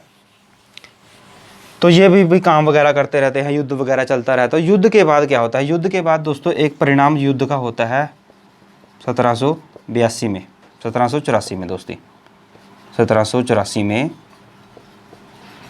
युद्ध का परिणाम क्या होता है? युद्ध के परिणाम के बाद युद्ध की संधि होती है दोस्तों हमारी मंगलोर की संधि। अब मंगलोर की संधि क्यों हुई ये बताऊंगा आपको। मंगलोर की संधि इसलिए हुई है दोस्तों क्योंकि यहाँ पर अंग्रेज और जो है हमारे टीपू सुल्तान जी अब जो है थोड़े ठंडे पड़ चुके हैं, क्योंकि यहाँ पर टीपू सुल्तान जी के फादर की मृत्यु हो गई, नया शासक बनता है, कुछ ज़्यादा शासक नहीं करना था। अच्छा, अंग्रेज क्यों ठंडे पड़ गए? क्योंकि उस समय ब्रिटिश ईस्ट इंडिया कंपनी में कि उस समय बहुत ज़्यादा भ्रष्टाचार चल रहा था, और उसमें मतलब बहुत ज़्यादा लूटपाट चल रही थी, ठीक है। इस तरह से पूरी तरह शासन अच्छी तरह नहीं चल रहा था। और दूसरी जो बात है वो थी कि वहाँ पर अंतर्राष्ट्रीय स्तर पर जो हमने देखा कि अमेरिका का युद्ध चल रहा था अमेरिका में, तो उसमें ब्रिटेन की हार हो जाती है। तो कहीं ना कहीं ब्रिटेन की थोड़ी शक्ति दुखी होते हैं, निराश होते हैं, कमज़ोर हो जाती है। तो यहाँ से थोड़े हैदर अली भी निराश थे। तो उनके पास तो युद्ध के बाद एक संधि होती है, क्या होती है? मंगलोर की संधि। इसमें मतलब बहुत ज़्यादा ना उसने उसका कुछ लिया हैदर अली ने, ना ही थोड़ी टीपू सुल्तान ने, ना ही अंग्रेज़ों ने कुछ लिया। थोड़ी शांति बनाए रखने के लिए हमारी दूसरी जो है मंगलोर की संधि हमारे हैदर अली और हमारे टीपू सुल्तान और अंग्रेजों के बीच हो जाती है, ठीक है। तो ये था हमारा दूसरा युद्ध। दूसरे युद्ध में कुछ खास कारण रहे, बस इसमें ये रहा कि दूसरा आंग्ल मैसूर कब हुआ? 1780 से 1787 किस के बीच हुआ? अंग्रेजों और हमारे हैदर अली के बीच। इसमें टीपू सुल्तान की मृत्यु कब हुई? 1782 में हुई। टीपू सुल्तान जो है शासक कब बने इसके मैसूर के? वो कब बने? 1782 में बने। किसके पुत्र थे? हमारे हैदराबाद के पुत्र थे। सारे क्वेश्चन दोस्तों यहाँ पर बन रहे हैं। क्वेश्चन की टेंशन मत लीजिए, बीच बीच में मैं आपके लिए वीडियो लेकर आऊँगा। जो भी मैं आपको पढ़ा रहा हूँ यूरोपीय कंपनी के आगमन के पार्ट जो भी, उनके ऊपर क्वेश्चनों की मैं वीडियो लेके लाऊंगा। लेकिन फिलहाल यहाँ चीज़ों को आप समझिए। तो ये थी दूसरे युद्ध की कहानी। तो उसके बाद हमारा तीसरा युद्ध होगा। 4 युद्ध हैं दोस्तों हमारे आंग्ल मैसूर। ये भी क्वेश्चन बना है कई एग्जाम में कि आंग्ल मैसूर युद्ध अंग्रेजों जो हमारे अपना है मैसूर के बीच होते हैं कितने हुए हैं? तो वो है 4, ठीक है। तो तीसरा जो है हमारा युद्ध होता है वो होता है हमारा 1790 से 1792, और ये इसमें तरफ से होते हैं हमारे अंग्रेजों की तरफ से। अच्छा, हमारा जो दूसरा युद्ध हुआ था ना उसमें अंग्रेजों की तरफ से वारेन हेस्टिंग, ठीक है। और यहाँ पर अंग्रेजों की तरफ से कौन लड़ेंगे? लॉर्ड कॉर्नवालिस, ठीक है, लॉर्ड कॉर्नवालिस। और इसमें एक तरफ कौन थे? हमारे टीपू सुल्तान, ठीक है। अच्छा, जब टीपू सुल्तान हमारे ना 1782 में शासक बने तो उन्होंने भी ना अपने फादर की तरह अच्छे काम करना शुरू करिए। उन्होंने आर्थिक सुधार किए, उन्होंने सैनिक सुधार किए, उन्होंने कर व्यवस्था को उसी तरह अपने फादर की तरह मतलब जो है ठीक करना शुरू किया, ताकि मेरे राज्य का बहुत से जो है उदय हो सके। उनको पता था कि अंग्रेज हम पर दोबारा आक्रमण करेंगे, इन्हीं के कारण मेरे पिताजी की मृत्यु हुई है। अपने पिताजी की मृत्यु का कहीं ना कहीं उनको अंग्रेजों से बदला भी लेना था, क्योंकि उस समय अंग्रेजों और जो है मैसूर के शासक थे जो उनके पिता टीपू सुल्तान के हैदर अली, उनके बीच जो है थोड़ी खिटपिट चल रही थी। तो उनको समझ आ गई थी ये चीज़ कि हमारा जो है आगे युद्ध होने वाले हैं किसके बीच? अंग्रेजों के साथ। तो उस समय हमारे हैदर अली जी ने अच्छे अच्छे काम करना शुरू कर दिए। इन्होंने शस्त्रागार पर, सेना पर काम करना शुरू किया, इन्होंने अनेक शस्त्रागार स्थापित किए। इन्होंने जो यूरोपियों की सहायता ली, इन्होंने फ्रेंच की सहायता ली, इन्होंने टर्की की सहायता ली, अफगानिस्तान की सहायता ली कि किसी तरह करके मेरे राज्य का उदय हो सके, मैं शक्तिशाली बन सकूँ। इन्होंने सेना में बहुत अच्छा काम करना शुरू किया। रॉकेट पद्धति का कहा जाता है कि इन्होंने आविष्कार करना शुरू कर दिया ताकि हम किसी तरह अंग्रेज़ों का जो है यहाँ से सफाया कर सके। एक तरफ से हमारे अंग्रेज, एक तरफ से हमारे हैदर अली। अंग्रेज़ों की क्या नीति चल रही है यहाँ पर? साम्राज्यवाद की नीति, किसी तरह हम भारत में पूरी तरह सत्ता साबित कर ले। तो अंग्रेज़ों के पास जो है तीसरा युद्ध होता है हमारा आंग्ल मैसूर युद्ध 1790 से 1792। एक तरफ उसे हमारे लॉर्ड कार्निवास और टीपू सुल्तान, ठीक है, युद्ध चल रहा होता है हमारा 1792 से 1792 के बीच, ठीक है। तो क्या होता है हमारा ये पड़ता हमारा, यहाँ आ जाते हैं आप। यहाँ क्या होता है हमारे, जब लॉर्ड कार्निवास हमारे बंगाल के जो है उस समय नवाब गवर्नर बनते हैं ना, किसकी तरफ से? अंग्रेज़ों की तरफ से। तो वो क्या थे, उन्होंने कहा भाई मैं बंगाल का गवर्नर तो बन जाऊँगा अंग्रेज़ों को, भाई मैं जो है ना, अच्छा जो हमारे लॉर्ड ये कार्निवास थे ना, ये हमारे ब्रिटेन की जो उसकी क्रांति चल रही थी ना, वहाँ पर अभी मैं पढ़ी थी जो अमेरिका में, तो वहाँ भी इन्होंने महत्वपूर्ण भूमिका निभाई थी, चाहे हमारे वहाँ पर ब्रिटेन हार गया था। तो यहाँ पर जी अब आए, इन्होंने पूरी बात का जायजा लिया। इन्होंने कहा अच्छा यहाँ पर मैसूर है, मैसूर में ये नवाब है वो हमें तंग कर रहा है, हमें उसको हराना है, अगर यहाँ पर हमें अपनी सार्वजनिक सत्ता स्थापित करनी है। बड़े चालाक था ये लॉर्ड कार्निवास। लॉर्ड कार्निवास ने क्या किया, लॉर्ड कार्निवास ने सबसे पहले अपने मराठों से मुलाकात की। देखो भी बात ऐसे है, तुम्हें भी इससे खतरा है हैदराबाद के निज़ाम से, ठीक है, हम तुम्हें ना कुछ पैसा वगैरह देंगे और तुम्हें कुछ ना कुछ देंगे यहाँ से, तुम अगर यदि हमारा युद्ध में साथ देते हो, ठीक है। मराठा मान गई, हैदराबाद के निज़ाम के पास गए। इन्होंने भी कहा इसको, देखो भी तुम हमारा साथ दो, हमें यदि हमने मैसूर पर कब्जा कर लिया तो हम जो है ना तुम्हें वहाँ का कुछ ना कुछ देंगे, पैसा वगैरह देंगे, कुछ जगह वगैरह देंगे। तो हमारे हैदराबाद के निज़ाम भी किसके साथ आ गए, हमारे कार्निवास के आ गए। कार्निवास के साथ कौन कौन आ चुका है यहाँ पर? मराठा। दूसरी तरफ हमारे कौन आ चुके हैं? निज़ाम, हैदराबाद के निज़ाम और मराठा को इन्होंने अपनी तरफ कर लिया है। यहाँ पर बंगाल के जो हमारे लॉर्ड कार्निवास हैं, मराठा यहाँ है हमारे, और हैदराबाद को अपनी तरफ कर लिया, ठीक है। एक तरफ बचे हमारे कौन, हमारे टीपू बचे, ठीक है। अभी हम पढ़ेंगे इसकी घटना चक्कर क्या होता है, आखिर युद्ध जो क्यों होता है, ठीक है। तो ये जो है ना हमारा त्रावणकोर, यहाँ पर पड़ता है हमारा त्रावणकोर, ठीक है। ये वाला हमारा जो इलाका है मैसूर के नीचे, त्रावणकोर। तो त्रावणकोर का जो शासक होता है ना, वो किसका दोस्त होता है? वो होता है अंग्रेजों का दोस्त, क्योंकि अंग्रेज हमारे मद्रास में बैठे हैं, मैंने आपको बताया था, ठीक है। तो अंग्रेजों का दोस्त होता है त्रावणकोर का जो शासक होता है। तो उसके बीच ना यहाँ पर क्या होता है, अंग्रेजों और ये अपना मैसूर और त्रावणकोर के बीच थोड़ी थोड़ी खटमट करना शुरू हो जाती है। कोई किसी चीज़ को लेकर विवाद हो जाता है, झगड़ा हो जाता है, तो हमारे टीपू जी आक्रमण कर देते हैं किस पर? त्रावणकोर पर टीपू जी आक्रमण कर देते हैं। जब टीपू जी त्रावणकोर पर आक्रमण कर देते हैं तो त्रावणकोर का जो शासक है वो अंग्रेजों का क्या है, पहले ही मित्र है। तो त्रावणकोर के जो साथ देते हैं कौन, हमारे अंग्रेज यहाँ से मद्रास से। अब अंग्रेजों के साथ कौन कौन रले हुए हैं यहाँ पर, कौन कौन इनका साथ दे रहे हैं अंग्रेजों का? एक तो मराठा भी इन्होंने खरीद लिया, निज़ाम भी इन्होंने खरीद लिया, और त्रावणकोर का इलाका, त्रावणकोर जो इनका दोस्त है। तो एक तरफ से हमारे टीपू सुल्तान, तो भाई इनके बीच ये युद्ध होता है हमारा टीपू सुल्तान और अंग्रेजों के बीच। अंग्रेजों के साथ कौन कौन है यहाँ पर? मराठा है, निज़ाम है, त्रावणकोर के शासक हैं, क्योंकि यहाँ पर टीपू सुल्तान ने त्रावणकोर पर आक्रमण कर दिया था, ठीक है। तो ये थे युद्ध के कारण। तो युद्ध होता है हमारा 1790-1792 के बीच। पूरे इधर से भी तीर चल रहा है, उधर से भी तीर चल रही है, इधर से भी तलवार चल रही है, उधर से भी तलवार चल रही है। तो भाई ये सारे चल रहा है, सारा कुछ चल रहा है, क्योंकि यहाँ पर अंग्रेज ज़्यादा शक्तिशाली है, क्योंकि उनके साथ मराठा भी है, निज़ाम भी है, और त्रावणकोर के शासक भी है। चारों तरफ से देखो, चारों तरफ से यहाँ पर अंग्रेजों ने अपनी रणनीति बनाकर मैसूर को घेर लिया। तो टीपू सुल्तान की उसमें हार हो जाती है। सबसे महत्वपूर्ण युद्ध है दोस्तों ये, क्योंकि यहाँ पर एक सबसे शर्मनाक संधि होगी हमारे टीपू सुल्तान के साथ, वो थी हमारी कौन सी? श्रीरंगपट्टनम की संधि। ये क्यों हुई अभी जानेंगे अपन, ठीक है। तो ये जब इसमें टीपू सुल्तान की हार हो जाती है तो टीपू सुल्तान की यहाँ पर हार होती है।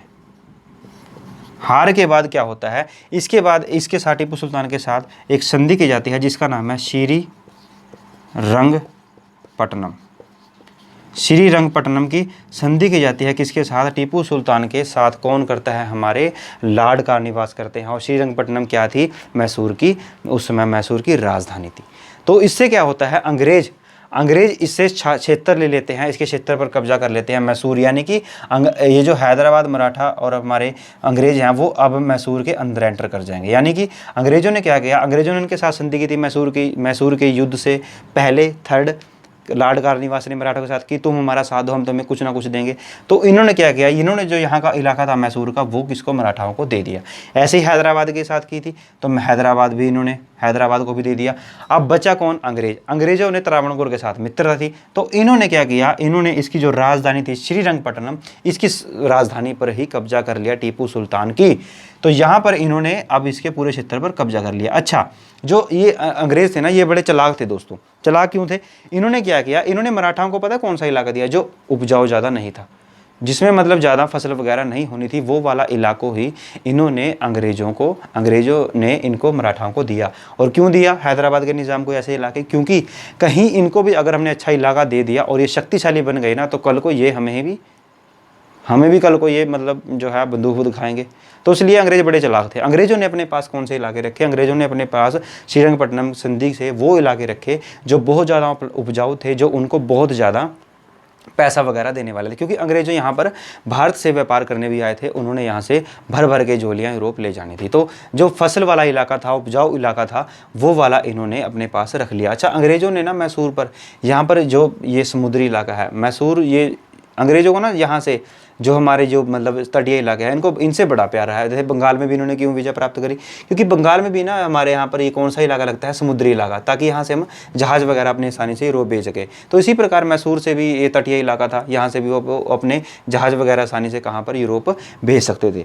तो इसी प्रकार हमारी होती है थर्ड संधि, जो श्रीरंगपट्टनम की संधि होती है, उसमें कुछ हमारे मैसूर राज्य की जो है नक्शा जो है इस तरह का हो जाता है। यहाँ पर हमारे मराठा आ जाते हैं, यहाँ पर हमारे हैदर अली जाते हैं, यहाँ पर हमारे अंग्रेज जो हैं अपनी सत्ता स्थापित कर लेते हैं। पर ये संधि बड़ी शर्मनाक थी टीपू सुल्तान के साथ। टीपू सुल्तान को बड़ा दुख हुआ, उनसे उनका बहुत बड़ा साम्राज्य चला गया।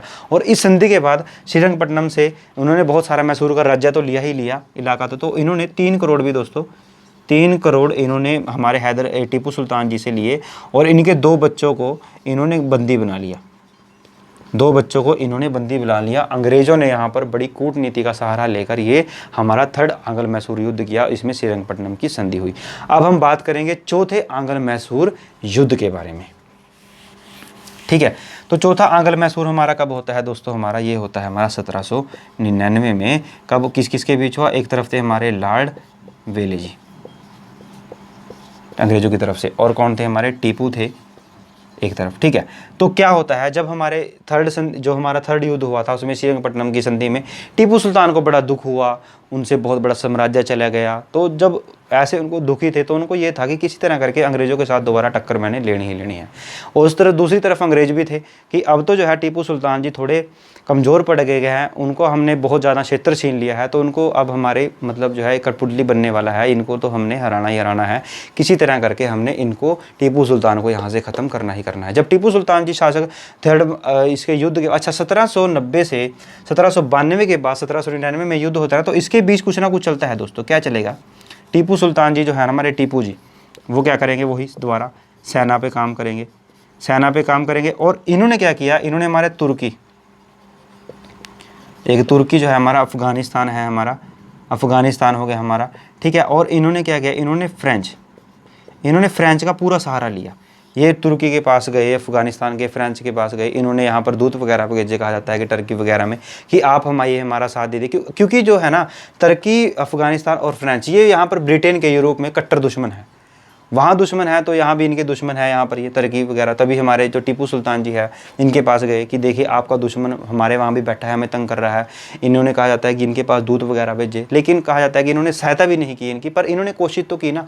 और इन्होंने रोकड़ पत्ती का भी सहारा लिया। टीपू सुल्तान जी ने इस युद्ध के बीच में सेना पर काम किया, अपना दूसरे देशों से सहायता मांगी, ठीक है। किसानों का बहुत अच्छा इन्होंने काम वगैरह शुरू कर दिया, वही दोबारा मतलब इन्होंने अपने राज्य में सुधार करना शुरू कर दिए, अपने आप को दोबारा शक्तिशाली बनाना शुरू कर दिया, ताकि अंग्रेजों से दोबारा टक्कर ले सके। लेकिन अंग्रेज कहाँ टलने वाले थे, अंग्रेजों की तरफ से कौन आए थे उस समय गवर्नर बनकर, अंग्रेजों के साथ लॉर्ड वेले जी ने कहा जाता है कि सहायक संधि शुरू की थी। जो हमारे शुरू तो किसी और ने की थी, लेकिन इन्होंने इसको आगे बढ़ाया था लॉर्ड वेले जी ने जब सहायक संधि थोपनी चाहिए किसके ऊपर, हमारे टीपू सुल्तान जी के पास, इन्होंने क्या किया, लॉर्ड वेले जी ने टीपू सुल्तान के पास बंदे भेजे, इसको कहा कि आप हमारे साथ सहायक संधि कर लो। सहायक संधि क्या थी, सहायक संधि में दोस्तों एक बात थी, इसमें यह था कि आपके यहाँ हमारी सेना रहेगी, टीपू सुल्तान को कहा, लेकिन उसका सारा खर्च आप उठाओगे, सारा खर्चा उठाओगे और वो आपकी देखभाल करेगी। सेना भी हमारी, पैसा तुम्हारा। वही है ना कि मेरे घर के रिश्तेदार, मैं कहूँ यदि वो आपके घर में रहेंगे, आपके घर में खाना खाएंगे, सब कुछ खाएंगे, लेकिन होंगे मेरे रिश्तेदार, ये तो वही बात होगी ना। यहाँ पर सहायक संधि का मतलब है अंग्रेजों ने धीरे धीरे वहाँ पर अपना शासन जो टीपू सुल्तान का अपने हाथ में लेना था। जब सहायक संधि का प्रपोजल यहाँ पर लॉर्ड वेलेजी टीपू सुल्तान के पास भेजते हैं तो टीपू सुल्तान जी कर देते हैं मना। देखो भाई, हम तो आपके साथ संधि वगैरह कुछ नहीं करने वाले हैं। अब लॉर्ड वेलेजी दुखी तो नहीं थे, क्योंकि उनके पास दिमाग बड़ा चतुर चालाक था। ये बता रहे थे अच्छा सहायक संधि नहीं मानेगा कोई ना कोई, तेरे को तो अपन हरा कर रहेंगे।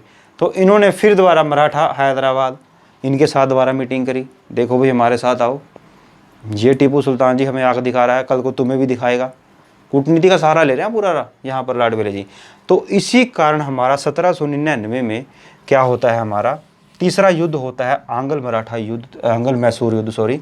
तीसरा एक तरफ होते हैं हमारे लॉर्ड वेलेजी टीपू सुल्तान, और इसमें टीपू सुल्तान की जो है दोस्तों मृत्यु हो जाती है। तो ये थे हमारे आंग्ल मैसूर के 4 युद्ध।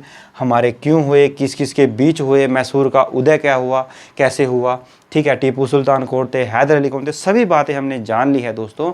और मैं फिर कहूँगा आपको कि हमारा जो उद्देश्य है, हमारा उद्देश्य ये है कि गांव-गांव तक हमारी वीडियो पहुंचे। वो व्यक्ति ज़रूर देखे जिसने पढ़ना शुरू किया है, जिसको पढ़ाई मुश्किल लगती है, क्योंकि ये हम चीज़ों को कहानी बनाकर समझा रहे हैं आप सभी के लिए। बहुत सारे मित्र, मैं बड़ा दुखी होता हूँ, गाँव में बड़ी मेहनत करते हैं, वो बड़ी मेहनत करते हैं, शायद वो शहर वालों से भी ज़्यादा मेहनत करते हैं, लेकिन उनको चीज़ें टफ लगती हैं किताबों में, इसलिए हम चीज़ों को आसान बनाकर पढ़ रहे हैं।